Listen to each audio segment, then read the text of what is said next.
Hello dear friends, मैं self doctor Nitin शरणागत। आज एफएमजी के एग्ज़ाम के बारे में अपन थोड़ी बात करेंगे। जो अभी जून 2024 में एफएमजी का एग्ज़ाम होने जा रहा है, उसमें कुछ चेंजेस है। एंड ये चेंजेस पॉजिटिव है या निगेटिव, या एग्ज़ाम का जो पैटर्न है उसमें कुछ चेंजेस ये बच्चों के लिए अच्छे हैं या बुरे, इसके बारे में आज बात करेंगे। एक्चुअली एफएमजी की एग्ज़ाम ये फॉरेन मेडिकल ग्रेजुएट के लिए 2002 से अमेंडमेंट के बाद 2003 से लागू हुई। सबसे पहला चेंज आया कि उसमें पहले 3 ही अटेम्प्ट थे विथ निगेटिव मार्किंग थी।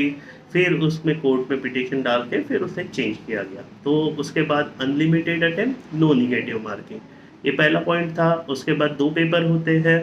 पहले पेपर के लिए आपको 150 मिनट का टाइम ड्यूरेशन रहता है, दूसरे के लिए सेम रहता है, बीच में 1 घंटे का गैप रहता है। तो पहले पेन पेपर पेंसिल पैटर्न से होता था, जो अपन क्यूआर सीट भरते थे वैसे वाला सेगमेंट होता था। जब से क्वेश्चंस आया कि जब ऑनलाइन टेस्टिंग सेंटर स्टार्ट हुए, ऑनलाइन कंप्यूटर बेस्ड एग्ज़ाम होने लगी, तो कंप्यूटर बेस्ड एग्ज़ाम के अंदर अपने को जब भी पैटर्न मिलता था उसमें आपको एक चांस मिलता था रिव्यू ऑप्शन का। तो रिव्यू ऑप्शन का मीन्स कि आपका पेपर 150 मार्क का पेपर आपका एक साथ होगा। पेपर टाइम ड्यूरेशन रहेगा, सुबह 9 से लेके आपका 12 या 2.5 घंटे का जो भी पेपर ड्यूरेशन रहता है वो होता था। तो उसमें रिव्यू का एक ऑप्शन मिलता था जिसमें आप एक साथ 150 क्वेश्चन करने के बाद बीच में आपको किसी क्वेश्चन पे डाउट है तो आप उसे रिव्यू के लिए जा सकते थे। लेकिन एट प्रेजेंट फिर आप 150 क्वेश्चन के बीच में ड्यूरेशन में सबमिशन में आपका टाइम लिमिट का सेगमेंट के बीच में आप 150 कभी भी जाके 8वां क्वेश्चन, 10वां क्वेश्चन, 15वां क्वेश्चन, जो भी क्वेश्चन रिव्यू करना चाहे आप पेपर के बीच में कर सकते थे। ये अब तक की स्टोरी हुई। अभी एक स्टोरी में जो इस साल चेंज आया है और वो चेंज किस डायरेक्शन को दिखा रहा है इसके बारे में अपन थोड़ी सी बात करेंगे। बेसिकली जो चेंज आया है, अभी ए बी सी ये 3 पैटर्न में एक पेपर में सेक्शंस होंगे। तो ए बी सी सेक्शंस क्या होंगे? बेसिकली 50 मिनट में 50 क्वेश्चन का एक section, that is a.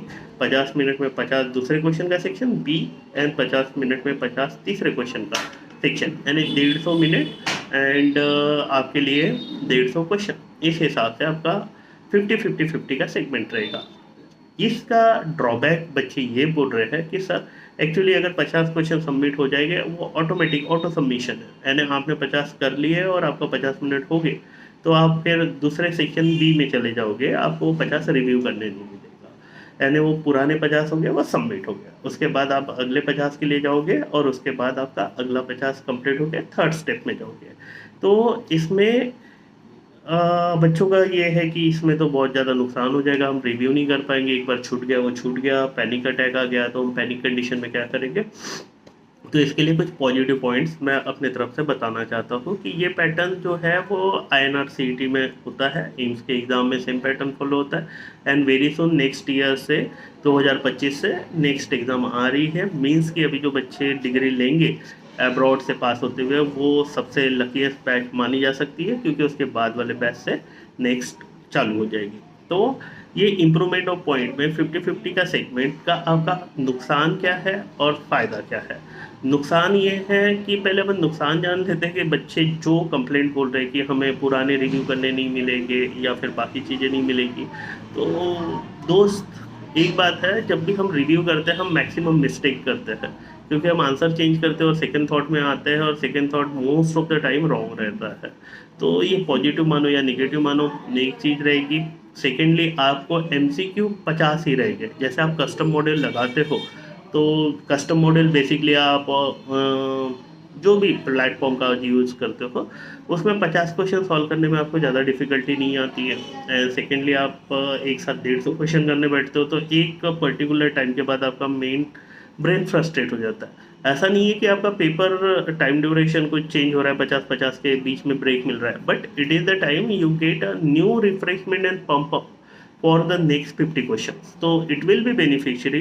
And loss बच्चे इसमें ये बोल रहे हैं कि सर अगर हमारे 50 क्वेश्चन का सेट अगर डिफिकल्ट आया तो be positive for the next set और आप वो सेट के लिए आगे बढ़ सकते हैं। एंड 150 क्वेश्चन में अच्छी बात क्या है इस पैटर्न केस में, 150 क्वेश्चन बल्क में रिव्यू करने के लिए you get more panic and review का सेगमेंट आपको समझ में नहीं आता, क्योंकि जब आप एग्ज़ाम अटेम्प्ट कर रहे होते हैं उस टाइम ड्यूरेशन में मेंटली फ्रस्ट्रेशन भी रहता है एंड बहुत सीली मिस्टेक हम करते हैं। तो इससे फ़ायदा ये होगा, सिली मिस्टेक्स कम होंगे एंड हमारे ज़्यादा राइट आंसर होने के चांसेस बढ़ेंगे। एंड हमेशा हम स्मॉल टारगेट में वर्क करेंगे, 50-50 में काम करेंगे तो थोड़ा सा ज़्यादा अच्छा इम्प्रूवमेंट एंड ज़्यादा अच्छा रिजल्ट का अपने को एक चांस बना रहेगा। तो बी अवेयर कि ये अच्छी चीज़ हो रही है, जो भी चीज़ डायरेक्शन में आएगी वो पॉजिटिवली आप ही के लिए बनी है, और आपके डायरेक्शन से ये जो सेगमेंट आपको जान आने जा रहा है, it will help you for your future segment also. Means कि इसके बाद जो नेक्स्ट की एग्ज़ाम होने वाली है, दे हैव देयर पैटर्न जो उन्होंने पहले से दे रखा था कि नेक्स्ट के एग्ज़ाम के बीच में हर सब्जेक्ट के 60 मार्क का पेपर, 50 मार्क का पेपर, ऐसा जो सेगमेंटल पेपर वैल्यूएशन है वो भी आने वाले समय में आपको वहाँ पे अटैच मिलेगा। तो be positive and be focus for the upcoming exam. And अगर कोई डाउट या क्वेश्चन हो, you can directly pin me, चलेगा। Thank you.